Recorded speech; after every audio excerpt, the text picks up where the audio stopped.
only how we stop Trump, it's how we stop the next one.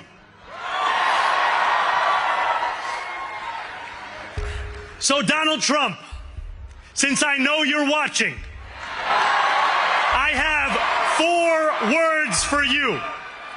Turn the volume up.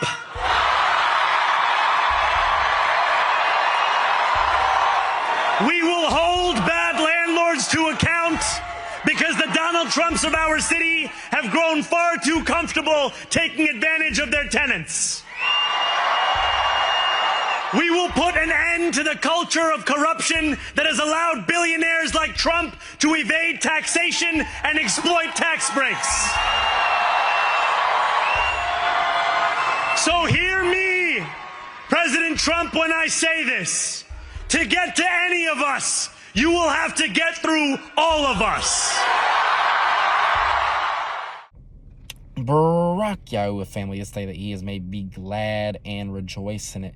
Now, with that being said, we just seen that video from Zoran Mamdani saying turn the volume up, and see the volume is getting ready to be cranked up in the spiritual realm, which is why you're seeing these physical changes, because what happens first in the physical realm must always happen first in the spiritual realm. Okay, and as the world begins to burn, the hearts of many will grow cold. And when the great falling away happens, the great offending will follow, Matthew 24:10. Because people are going to be offended at the fact that we are staying on faith, that we don't want to conform to the system. And you're already seeing that great offending taking place. And it's by no coincidence that Donald Trump, the Republican of all Republicans, is running America, and then you have a Democratic socialist running New York City, and he's saying turn the volume up, and Donald Trump's talking about withholding federal funding from New York City. This is by no coincidence. You guys have to understand is what's really happening. You got to see through the spiritual lens that they are preparing for civil war. See, notice that the plagues of Egypt didn't come on Egypt until it was time for the deliverance of Yasharel. In the same way, the plagues, the COVID-19 came on America in 2019 because the 400 years was up, because now the plagues of America are here because it's time for the deliverance of the children of Yasharel. Understand this, is that the time clock of Bible prophecy is not the land of Israel, it's the people of Israel, and when they're supposed to be delivered from captivity.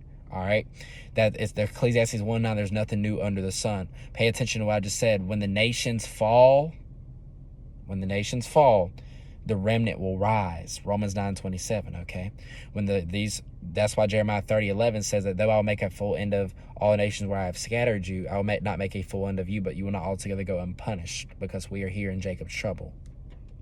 See, in the Bible, in the book of Ezekiel, chapter 20, I believe it says that when we were in the wilderness among our fathers, while we were in literally the first days of the wilderness, because of the disobedience, because we didn't keep the statutes, he told them that he would disperse them, the children of Israel, a second time among the nations. And that dispersion correlates to Deuteronomy 28 and the curses being on the children of Israel. So Jacob has been in trouble since around 70 AD, because that's when the 10 northern tribes came and they never came back to the land. So we've been split up / dispersed, in the words of the Most High, since then. In 1 Peter 4:16, judgment must first begin at the house of Elua, and if it begins at the house of Elua, and the righteous are scarcely saved, where are the ungodly and the sinner going to appear? What's the house of Elua? It's Yasharel, because you get what I'm saying? So you're taught that Jacob's trouble happens in the Great Tribulation, but that can't be so, because judgment must start first at the house of Yasharel. And you get what I'm saying? So with that being said, let's go ahead and get more into it. 1619 was when the first slave ship that got here, which was called the White Lion. Okay, the White Lion was also used as this piece of symbolism in Leave the World Behind as the metaphor for the rest of the movie, pretty much. Shout out to the brother Truth Unedited. What you're seeing, regardless of all the events, all the stuff that's happening right now, is biblically 2nd Ezra chapter 13, verses 29 to 31. It says, at the time of the Most High God will begin to deliver his people on earth. At that time, verse 30, everyone will be close to panic. Why? Because Revelation 12:12, the devil knows his time is short. And because he knows that, verse 31 of 2nd Ezra chapter 13, verse 29 to 31, they will begin to make war against one another. City against city, region against region. Nation versus nation, king versus king, city versus city, and nation, and city versus city, and region versus region is civil war. Again, because the plagues of America, the plagues of Egypt are here, because on what are here, because it's time for our deliverance, just like it was in Egypt. And so nation versus nation is not America versus China. Nation versus nation is, biblically speaking, nations are people. Okay, so that's a race war, which I'm not advocating for, but what I am advocating for is the fulfillment of Bible prophecy. And you need Joshua 24:15, choose whom this day you will serve, choose what side you're going to be on. Is it going to be Yahuwah? Is it going to be the Christian, or is it going to be Christianity? Is it going to be your career in this economically collapsing world? Choose this day.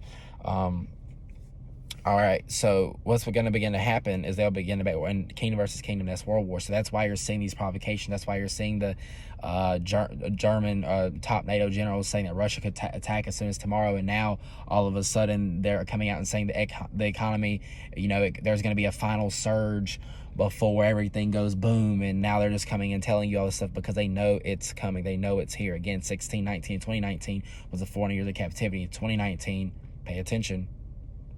2019 is when COVID happened. Why? Because the plagues of Egypt are here, okay?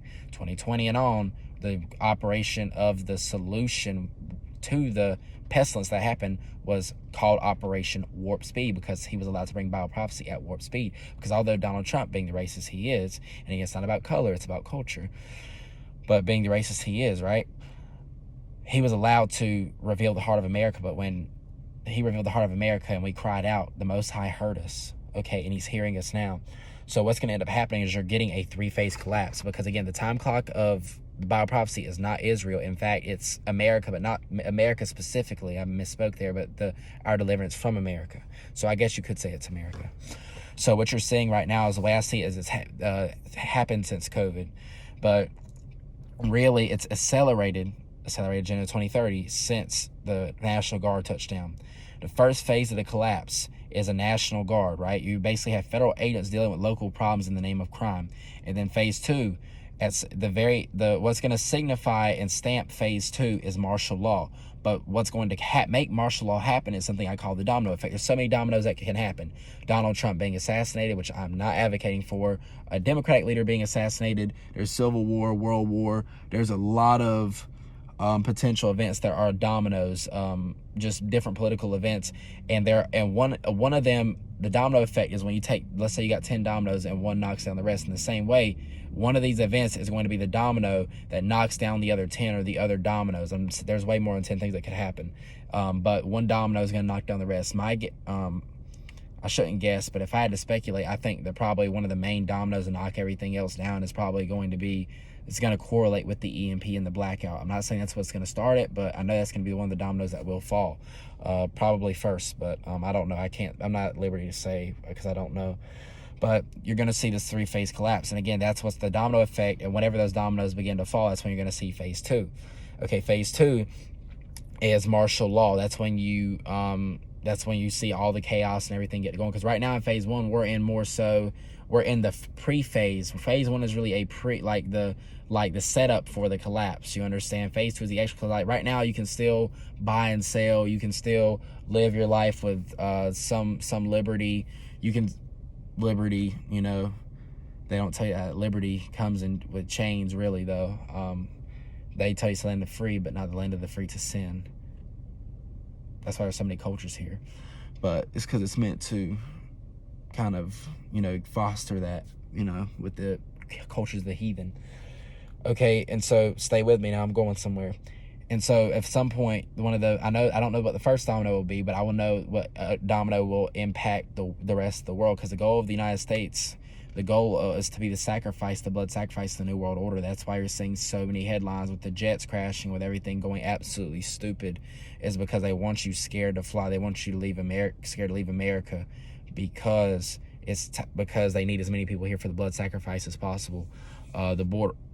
The border wall isn't meant to keep the so-called Hispanic people out. It's meant to keep everyone in for when the Satanic Revolution begins. All right, let's keep going. Phase three, all right? So this domino that will fall from phase two, I forgot, was the economic dollar.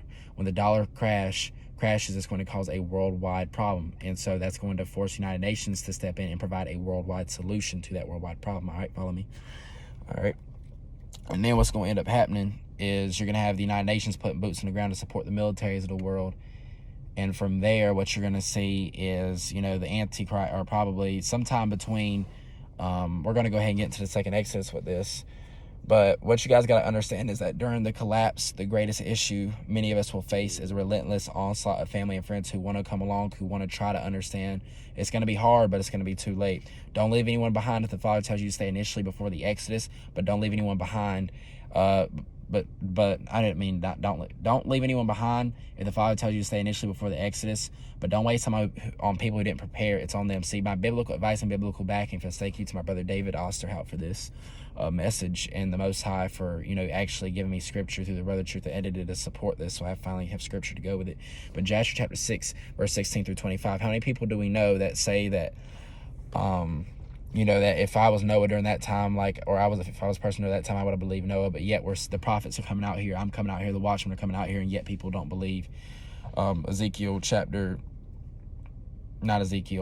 Joshua chapter 16 verse 20 through 25, 6:16 through 25. I'll put it on the screen somewhere. But it talks about how the people, when the flood came, they realized the flood was there, and at that point, they tried to go to Noah. See, they were trying to come along, like I was saying. They tried to come along, and Noah basically told them, no, it's too late. You know, you didn't believe, you didn't take heed to the warning, it's too late.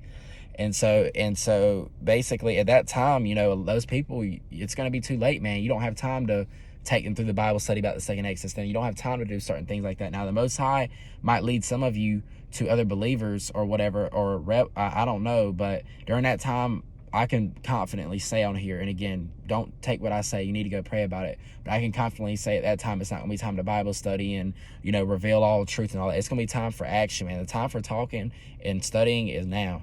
All right, if it really means to you, if your relationship really means that to you, relationships really mean that much to you, put it all on the line. Go do Bible study so you can at least have the integrity to know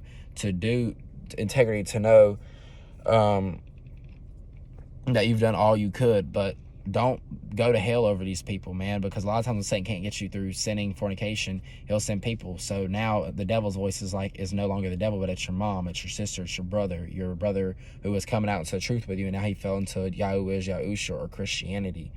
All right, follow me. And so what's going to begin to happen is you're going to see a lot of people want to flock to us, but it's literally going to be too late. Like, I'm telling you, like, don't waste time on these people, man. Read that excerpt for Jasher, study it. When the flood came, people realized, and when the flood comes this time, people are going to realize, and it's literally going to be too late, man. It's going to be too late. So do all you can while you can. Take advantage of every opportunity, because one day it's not going to be there. You know, some things seem inconvenient, and I still am working on my mindset on this too, but this is the final moments of human history to save souls. And you got to realize, Daniel chapter 12 verse 9, that, you know, the wise shall understand at that time, you know, and many shall, and the wicked shall do wickedly, but the righteous shall understand and be purified. Daniel 12:3, you know, the wise shall understand and shall shine like the brightness of the firmament, like the northern lights, baby. And those who turn many to righteousness as stars fair white, think we shine so bright. I'm telling you. All right, but now a controlled testing. But when the great tribulation happens, that's going to be testing for the world. So do what you can, and no one's worth it going to hell over. People talk about Lot's wife, you know, looking back. It's kind of crazy how she had all the promises of Yahweh in front of her, and she looked back, even with all the promises of Yahweh in front of her. But you needed to be like Lot, even though his wife looked back, right? He didn't look back, and that's the mentality you need to have, because everybody has a choice. And it's up to them to choose. So with that being said, I love you guys. Shalom.